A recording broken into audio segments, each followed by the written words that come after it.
এটি বাফার দ্রবণ। দেখো বাফার দ্রবণ কোনটি, দেখো তার মানে প্রথম কন্ডিশন এটা একটা লবণ, ঠিক আছে, সোডিয়াম নাইট্রেট এটা একটা লবণ, এটা পটাশিয়াম ক্লোরাইড এটা একটা লবণ, অ্যামোনিয়াম নাইট্রেট এটা একটা লবণ, এটাও একটা লবণ, ঠিক আছে। এই চারটাই কিন্তু লবণ, এগুলোর একটার পার্ট আসছে অম্ল থেকে, একটার পার্ট আসছে ক্ষার থেকে, ঠিক আছে। তার মানে এই চারটাই যেহেতু লবণ, এখন লবণের সাথে আমরা জানলাম যে অ্যাসিড বা ক্ষার থাকে তার দুর্বল হতে হবে। এখানে দেখো সবার লাস্ট থেকে আমরা যাই যে সোডিয়াম হাইড্রোক্সাইড, দেখো এটা কিন্তু একটা লবণ, ঠিক আছে। এই লবণের CO3 যেটা আছে, কারণ লবণের ক্যাটায়ন আসে কই থেকে আমি বলছি, ক্ষার থেকে, তার মানে এটা ক্ষার ছিল NaOH, ঠিক আছে। আর লবণের অ্যানায়ন যেটা, এটা আসে কই থেকে, এটা আসে অ্যাসিড থেকে, তার মানে H2CO3 এখান থেকে, ঠিক আছে। তার মানে এখানে এই দুইটা থেকে এটা আসছে।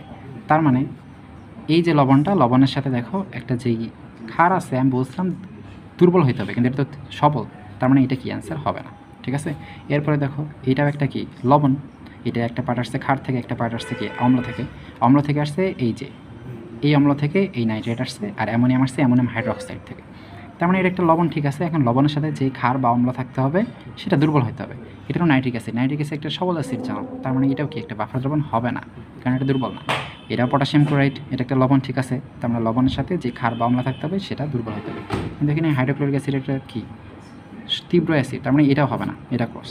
এই ক্ষেত্রে দেখো সোডিয়াম নাইট্রেট এটা একটা লবণ, এই সাথে নাইট্রাস অ্যাসিড আছে, এইটা হবে অ্যান্সার। কারণ আমরা জানি নাইট্রিক অ্যাসিড একটা কি সবল অ্যাসিড, কিন্তু নাইট্রাস অ্যাসিড এটা হলো দুর্বল অ্যাসিড, দুর্বল অম্ল, ঠিক আছে।